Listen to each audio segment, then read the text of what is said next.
श्रीराम समर्थ. श्रीराम. दशक पहिला स्तवनाचा. समास पाचवा संत स्तवन. Dashak 1 Prayers Chapter 5 In Praise of the Saints Shri Ram. आता वंदीन सज्जन, जे परमार्थाचे अधिष्ठान, जयाचे निगुह्य ज्ञान, प्रगटे जनी. Now I will offer salutations to saints who are the resort of spiritual life and through whose goodness secret knowledge of God's become known to the world. जे वस्तू परम दुर्लभ, जयेचा अलभ्य लाभ, तेची होये सुलभ, संत संगे करुनी. By remaining in the company of saints, that thing which is very difficult to reach, which is very rare and can be got by great luck, is easily available. वस्तू प्रगटची असे, पाहता कोणासीच न दिसे, नाना साधनी सायासे, न पडे ठाई. The absolute thing is everywhere, but is not visible to anybody who tries to see it and cannot be achieved or located even by great penance. जेथे परीक्षवंत थकले, नांतरी डोळसची अंध झाले, पाहत असताची चुकले, निज वस्तूसी. There, many experts became deceived, and those who are having vision got blinded and missed it even when they were keenly looking. जे दीपाचे नि दिसेना, नाना प्रकाशे गवसेना, नेत्रांजने ही वसेना, दृष्टी पुढे. It cannot be found by lamplight or traced by various other kinds of light. And even if we use some ointment which gives clairvoyance, it cannot be seen. 16 कळी पूर्ण शशी, दाखवू शकेना वस्तुसी, तीव्र आदित्य कळारासी, तोही दाखवीना. The moon with her full 16 phases cannot show us the absolute thing, and the most brilliant sun also does not show us that supreme. Jaya सूर्याचे नि प्रकाशे, पूर्ण तंतू तोही दिसे, नाना सूक्ष्म पदार्थ भासे, अनुरेणादिक. That sun in whose light the spider's web is seen and the minute particles of earth are also seen. चिरळे वाळाग्रतेही प्रकाशी, परी तो दाखवीना वस्तुसी, ते जयाचे नि साधकासी, प्राप्त होये. And the divided grain of the smallest size is also seen, cannot show us the absolute, which can be seen by the seekers by the grace of saints.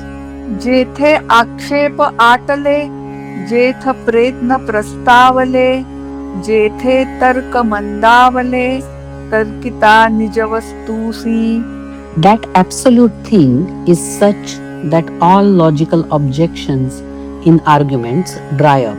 All efforts become repentant because they are unsuccessful, and all conjectures become dull in contemplating on it. वळे विवेकाची वेगडी, पडे शब्दाची बोबडी, जेथे मनाची तातडी, कामा नये. The power of discrimination is warped, words become slurred, and the eagerness of mind becomes useless. But it is seen in the company of saints. जो बोलकेपणे विशेष, सहस्त्र मुखांचा जो शेष, तोही सिणला निशेष, वस्तुन संगवे. The thousand-mouthed Shesha, who is proverbially known to be talkative, gets tired because he cannot tell anything about that absolute. वेदे प्रकाशिले सर्वही, वेद विरहित काही नाही, तो वेद कोणासही दाखवू सकेना. Vedas have thrown light on all the problems of life, and nothing is there which is not tackled by Vedas. But those Vedas also cannot show it to anybody. तेची वस्तू संत संगे, स्वानुभवे कळो लागे, त्याचा महिमा वचनी सांगे, ऐसा कवणू. That absolute thing is gradually realized in the company of saints by personal experience. Who can describe the greatness of the saints who facilitate our understanding of the immeasurable which is beyond illusion? विचित्र कळा ये मायेची, परी ओळखी न संगवे वस्तूची, मायातीता अनंताची, संत सोये सांगती. The Maya, the all-powerful illusion of strange capacities, cannot tell us any signs of that. But the saints facilitate our understanding of the immeasurable, which is beyond illusion. वस्तूसी वर्णिले नवचे, तेही स्वरूप संतांचे, या कारणी वचनाचे कार्य नाही. That absolute cannot be described, but that is the very nature of saints. Thus, there is no scope for telling it in so many words.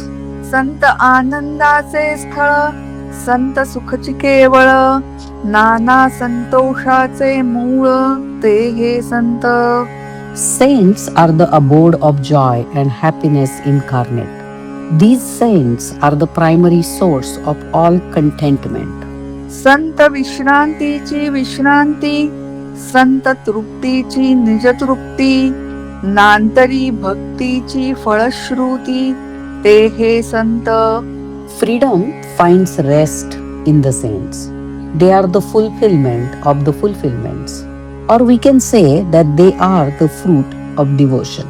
संत धर्माचे धर्मक्षेत्र, संत स्वरूपाचे सत्पात्र, नातरी पुण्याची पवित्र पुण्यभूमी.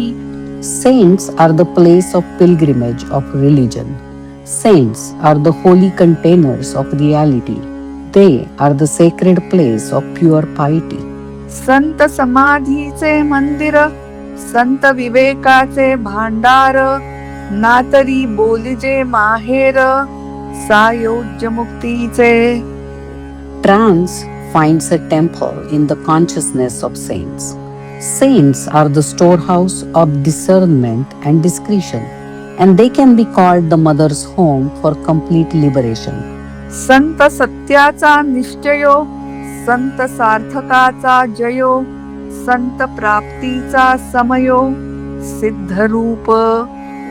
Saints are the finality of truth. They are the victory of life's fulfillment. Meeting them is the auspicious time of final achievement.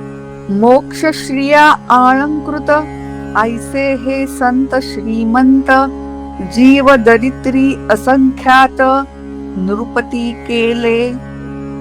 The saints are really noble, who have the riches of freedom as their glory, and they have made rich kings out of many poor people. जे समर्थपणे उदार, जे का अत्यंत दानशूर, तयाचे हा ज्ञान विचार, दिधला नवचे. Those who are powerful, benevolent, charitable, are not able to give that wisdom which the saints give us. महाराजे चक्रवर्ती, झाले आहेत पुढे होती, परंतु कोणी सायुज्य मुक्ती देणार नाही. The great sovereign kings and emperors were there. They are existing and will also be there in future. But none of them will give us the total freedom.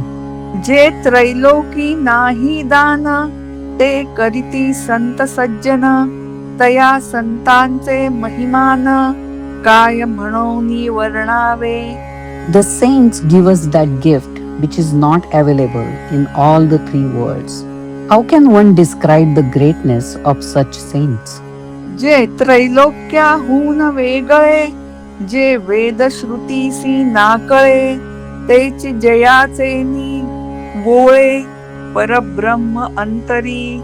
By their blessing, we understand in our heart the one thing which is not understood by Vedas.